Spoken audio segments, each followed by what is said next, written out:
মুহূর্তে এখানে আছে, আমি তালহার সঙ্গে কথা বলতে চাই। তালহা, আমরা লাইভে আছি। ফ্রি ফায়ারে এমন একটা আয়োজন, একটু দাঁড়িয়ে কথা বলে মানে ভালো হয়। ফ্রি ফায়ারে একটা আয়োজন নিয়ে কেমন কি দেখছেন, কেমন লাগছে বলুন?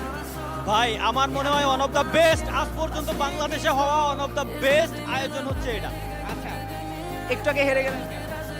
ভাই এই জায়গায় আমরা তো আজীবন জিতেই আইছি, এই জায়গায় সব ভাই ব্রাদার। আমরা হারলে তারা কিছু গিফট পাবে, আর আইছে সব ভাই ব্রাদার আমাদের জন্য আসছে না। আর তারা একজন স্পোর্টস প্লেয়ার, অবশ্যই আমাদের থেকে তাদের মূল্য বেশি হওয়া উচিত এবং তাদের মূল্য বেশিও। তার মানে কি আপনি বলতে যাচ্ছেন যে পরিকল্পিতভাবে আপনারা হেরে গেছেন? আমরা ইচ্ছা করেও হারি নাই, আমরা এমনি গেমেই হারিয়ে গেছি, আমরা পারি না ভাই। সেটাই একটা চারটা ছেলে এত ভালো করে খেললো, তাদেরকে ক্রেডিট দিতে হবে যে আমরা তারা যথেষ্ট পরিমাণ ভালো খেলছে, অনেক ভালো খেলছে। আমি চাই যে নেক্সট ওয়ার্ল্ড সিরিজে এইখান থেকে আমাদের আরো টিম যাক, বাংলাদেশ থেকে আরো টিম যাক নেক্সট ওয়ার্ল্ড সিরিজে। আমরা দেখতে পাচ্ছি যে এখানে যে গেমিং কন্টেন্ট ক্রিয়েটাররা আছেন তারাও কিন্তু আছেন, তারা খেলছেন।